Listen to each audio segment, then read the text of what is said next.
ದಿನದಿಂದ ದಿನಕ್ಕೆ ರೇಣುಕಾಸ್ವಾಮಿ ಕೊಲೆ ಪ್ರಕರಣದಲ್ಲಿ ಬಿಗ್ ಟ್ವಿಸ್ಟ್ ಪಡೆದುಕೊಳ್ತಾ ಇರುವಂತದ್ದು ಮತ್ತೆ ಕೋರ್ಟ್ ಮೆಟ್ಟಿಲು ಹತ್ತಲೇಬೇಕಾದಂತಹ ಅನಿವಾರ್ಯತೆ ಈಗ ನಟ ದರ್ಶನ್ಗೆ ಬಂದಿದೆ.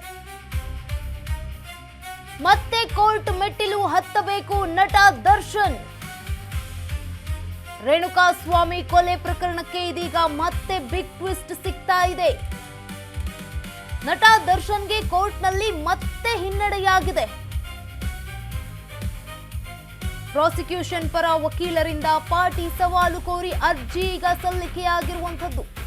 ರೇಣುಕಾಸ್ವಾಮಿ ತಾಯಿ ರತ್ನಪ್ರಭಾರಿಂದ ಪಾರ್ಟಿ ಸವಾಲಿಗೆ ಅರ್ಜಿ ಈಗ ಸಲ್ಲಿಕೆಯಾಗಿದೆ. ತಾಯಿಯ ಮೊಬೈಲ್ಗೆ ಕರೆ ಮಾಡಿದ್ದ ರೇಣುಕಾಸ್ವಾಮಿ 2024 ಜೂನ್ 8ರಂದು 27 ಮತ್ತು 42 ಸೆಕೆಂಡ್ಗಳ ಕಾಲ ಮಾತನಾಡಿದ್ದಾರಂತೆ.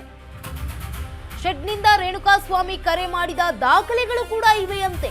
ಆದ್ರೆ ರತ್ನಪ್ರಭಾ ಕರೆ ಬಂದಿಲ್ಲ ಅಂತ ಹೇಳಿಕೆಯನ್ನ ನೀಡಿದ್ದಾರೆ. ದಾಖಲೆಗೆ ವಿರುದ್ಧವಾಗಿ ಹೇಳಿಕೆ ನೀಡಿದ್ರಿಂದ ಅರ್ಜಿ ಈಗ ಸಲ್ಲಿಕೆಯಾಗಿದೆ. ಪ್ರತಿಕೂಲ ಸಾಕ್ಷಿಯಾಗಿಸುವ ಅರ್ಜಿ ಪರಿಗಣಿಸಲು ಎಸ್ಪಿಪಿ ಈಗ ಮನವಿಯನ್ನ ಕೂಡ ಮಾಡಿಕೊಂಡಿದ್ದಾರೆ. ಇದಕ್ಕೆ ಆಕ್ಷೇಪ ವ್ಯಕ್ತಪಡಿಸಿರುವಂತಹ ದರ್ಶನ್ ಪರ ವಕೀಲ ಹಷ್ಮತ್ ಪಾಷಾ ರೇಣುಕಾಸ್ವಾಮಿ ತಾಯಿ ರತ್ನಪ್ರಭಾ ಪ್ರತಿಕೂಲ ಸಾಕ್ಷಿಯಾಗಿಲ್ಲ ಅಂತ ಹೇಳಿಕೆಯನ್ನ ನೀಡಿದ್ದಾರೆ. ಮುಖ್ಯ ವಿಚಾರಣೆಯಲ್ಲಿ ಪ್ರಾಸಿಕ್ಯೂಷನ್ ಪರ ಹೇಳಿಕೆಯ ನೀಡಿದ್ದಾರೆ. ಪಾರ್ಟಿ ಸವಾಲಿನಲ್ಲಿ ವಕೀಲರು ಕೇಳಿದ ಪ್ರಶ್ನೆಗಳಿಗೆ ಉತ್ತರಿಸಿದ್ದಾರೆ. ಹೀಗಾಗಿ ಪಾರ್ಟಿ ಸವಾಲಿಗೆ ಅವಕಾಶ ನೀಡದಂತೆ ಪಾಷಾ ಮನವಿಯನ್ನ ಮಾಡಿಕೊಂಡಿದ್ದಾರೆ. ದರ್ಶನ್ ಪರ ವಕೀಲ ಹಸ್ಮತ್ ಪಾಷಾ ಆಕ್ಷೇಪವನ್ನ ಪ್ರಶ್ನೆ ಮಾಡಿರುವಂತದ್ದು ನ್ಯಾಯಾಲಯ. ಇದು ಯಾರೋ ಅಪರಿಚಿತರು ಹೇಳಿಕೆ ನೀಡಿರುವಂತದ್ದಲ್ಲ. ಮೃತ ರೇಣುಕಾಸ್ವಾಮಿಯವರ ತಾಯಿ ಹೇಳಿಕೆಯನ್ನ ನೀಡಿರುವಂತದ್ದು. ಮೃತನ ತಾಯಿ ಹೇಳಿಕೆ ಪ್ರತಿಕೂಲವೆಂದು ಪರಿಗಣಿಸಬೇಕೇ ಅಂತ ಪ್ರಶ್ನೆಯನ್ನ ಮಾಡಿದ್ದೆ. ಹೈಕೋರ್ಟ್ ನ್ಯಾಯಮೂರ್ತಿ ಎಂ ನಾಗಪ್ರಸನ್ನ ಅವರು ಈ ರೀತಿಯಾಗಿ ಪ್ರಶ್ನೆಯನ್ನ ಮಾಡಿರುವಂತದ್ದು. ಅರ್ಜಿ ಸಂಬಂಧ ಆದೇಶವನ್ನ ಕಾಯ್ದಿರಿಸಿದ ನ್ಯಾಯಾಲಯ. ಇನ್ನು ಮತ್ತೆ ಕೋರ್ಟ್ ಮೆಟ್ಟಿಲು ಹತ್ತಲೇಬೇಕಾದಂತಹ ಅನಿವಾರ್ಯತೆ ಈಗ ನಟ ದರ್ಶನ್ಗೆ ಬಂದು ಒದಗಿರುವಂತದ್ದು. ರೇಣುಕಾಸ್ವಾಮಿ ಕೊಲೆ ಪ್ರಕರಣಕ್ಕೆ ಬಿಗ್ ಟ್ವಿಸ್ಟ್ ಸಿಗ್ತಾ ಹೋಗ್ತಾ ಇದೆ.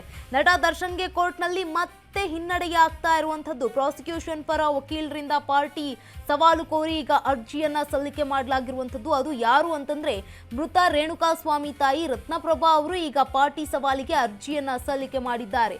ತಾಯಿ ಮೊಬೈಲ್ಗೆ ಕರೆಯನ್ನ ಮಾಡಿದ್ದಂತಹ ಮೃತ ರೇಣುಕಾಸ್ವಾಮಿ 2024 ಜೂನ್ 8ರಂದು 27 ಮತ್ತು 47 ಸೆಕೆಂಡ್ಗಳ ಸಮಯದಲ್ಲಿ ಅಂದ್ರೆ ಸೆಕೆಂಡ್ ಲೆಕ್ಕದಲ್ಲಿ 2 ಬಾರಿ ಕರೆಯನ್ನ ಮಾಡಿದ್ದಾರೆ. ಶೆಡ್ನಿಂದ ರೇಣುಕಾಸ್ವಾಮಿ ಕರೆ ಮಾಡಿದ ದಾಖಲೆಗಳು ಕೂಡ ಇವೆ. ಆದ್ರೆ ರತ್ನಪ್ರಭಾ ಕರೆ ಬಂದಿಲ್ಲ ಅಂತ ಹೇಳಿಕೆಯನ್ನ ನೀಡಿದ್ರಂತೆ.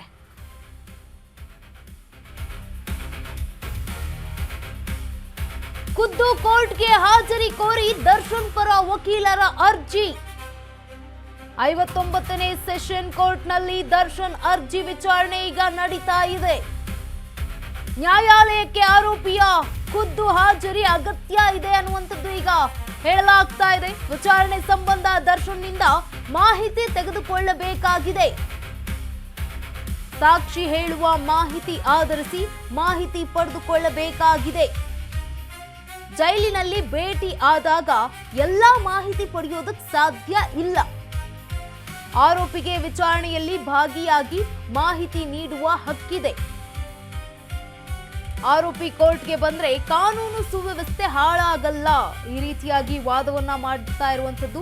ಸೆಲೆಬ್ರಿಟಿ ಎನ್ನುವ ಕಾರಣಕ್ಕೆ ಅವಕಾಶ ನಿರಾಕರಣೆ ಸರಿಯಲ್ಲ. ಹಷ್ಮತ್ ಪಾಷಾ ವಾದಕ್ಕೆ ಎಸ್ಪಿಪಿ ಪ್ರಸನ್ನ ಕುಮಾರ್ ಕೂಡ ಪ್ರತಿವಾದವನ್ನ ಮಾಡಿದ್ದಾರೆ. ಇಷ್ಟೊತ್ತು ದರ್ಶನ್ ಪರ ವಕೀಲರು ವಾದ. ದರ್ಶನ್ ಬಂದ್ರೆ ಕೋರ್ಟ್ ಬಳಿ ಸಾಕಷ್ಟು ಜನ ಸೇರ್ತಾರೆ. ಹೌದು, ನಿಜ, ಇಲ್ಲ ಅಂತ ಅಲ್ಲ.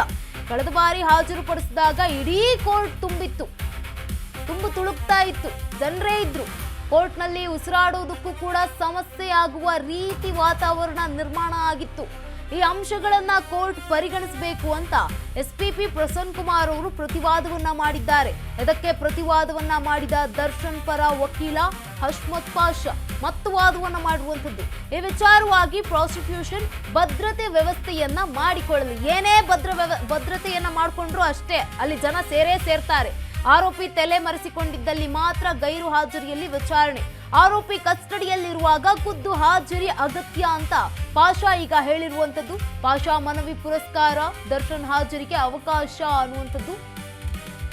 ಈಗ ಅವಕಾಶ ಏನೋ ಸಿಗ್ತಾ ಇದೆ ದರ್ಶನ್ ಅವರಿಗೆ, ಆದ್ರೆ ಮುಂದೆ ಹೇಗೆ ಅನ್ನುವಂಥ ಪ್ರಶ್ನೆ ಅಂತೂ ಇದ್ದೇ ಇದೆ. ಯಾಕಂತಂದ್ರೆ ಕೋರ್ಟ್ಗೆ ಬಂದ್ರೆ ಜನ ಹೆಚ್ಚಿನ ಸಂಖ್ಯೆಯಲ್ಲಿ ಸೇರ್ತಾರೆ.